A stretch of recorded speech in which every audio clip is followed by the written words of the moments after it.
My name is Jack Battle.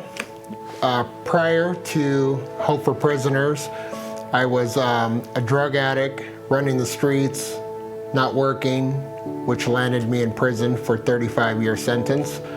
I completed 11 years, 7 months of that 35-year sentence, got out on parole. I enrolled myself in Hope for Prisoners program. I completed it successfully. At the time that I graduated, I asked a fellow volunteer, Anthony, who works for the Highway Patrol, to be my mentor. He agreed. Okay, my name is Anthony Munoz. I'm a lieutenant with the Nevada State Police Highway Patrol Division. I got involved with the HOPE program about a year ago. I came into a workshop and it was life-changing, that first workshop. When you see justice-involved individuals just out of prison, we come marching in as law enforcement, and there's probably 15 to 20 of us, and you have the hopefuls sitting in their chairs, and the shoulders are up, their arms are crossed, legs are crossed, and you can feel the tension in the room. But the object of the workshop is to get rid of this badge gun and just see us as human beings for who we are. So I went to a couple workshops, and they started talking about there was a mentorship class coming up, and I really wanted to get involved. I wanted to have a bigger footprint with the HOPE program, not only for myself, but for our Nevada State Police. So I went through the workshop program, I went through the mentor program, became a mentor, and right when I finished the class, there was a workshop the following week. So I show up for the workshop, and I look forward to this more than anything every month, the workshops. That's one thing on my schedule that I do not miss. No matter what's going on, I'm there. So I come strolling in to the HOPE building, and I see a gentleman named Jack sitting in a chair outside the office, and he's so excited. He's got a huge smile on his face. He says, "Hey, I'm signing up to go through this program. I'm starting next month. I'm gonna be successful." You hear that a lot.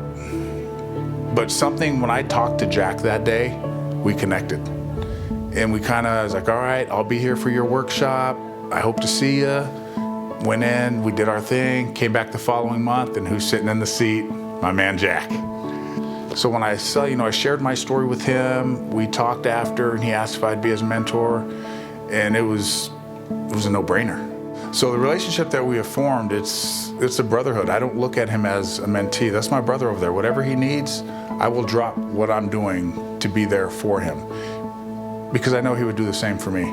Our relationship is really close. It's like a brother to me. He's like a best friend. Anytime that I've needed some advice, he's done his very best to give me the very best advice that he could give me.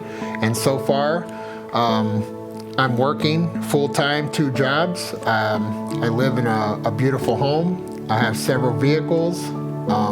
I have not been in any trouble since I've been released from prison in 9 months. And this mentor program is 100% all the credit goes to this mentor, Anthony, because he's done amazing things for me. Even if it's from a small to something very large. And believe me when I tell you, I come with a lot of questions for him, and he's always been caring, loving, patient, and kind to me. And that's one thing that after this is all said and done, I would like to have this guy as my mentor for the rest of my life. We tragically lost a trooper about 9 months ago. And Jack sent me a picture with a thin blue line mask on and says, "I support you, brother." I mean, I teared up when I saw that picture, because you have a justice-involved individual who, I don't know, probably didn't grow up thinking much of cops, but he's got my back now because I have his back. And we put the badge and gun aside. So if we're asking the hopefuls to look past the badge and the gun, as law enforcement, we have to do the same. I don't even know Jack's past. I don't know what he went to prison for, nor do I care. What I care about is Jack is an amazing human being, and I'm so proud to be a part of his journey.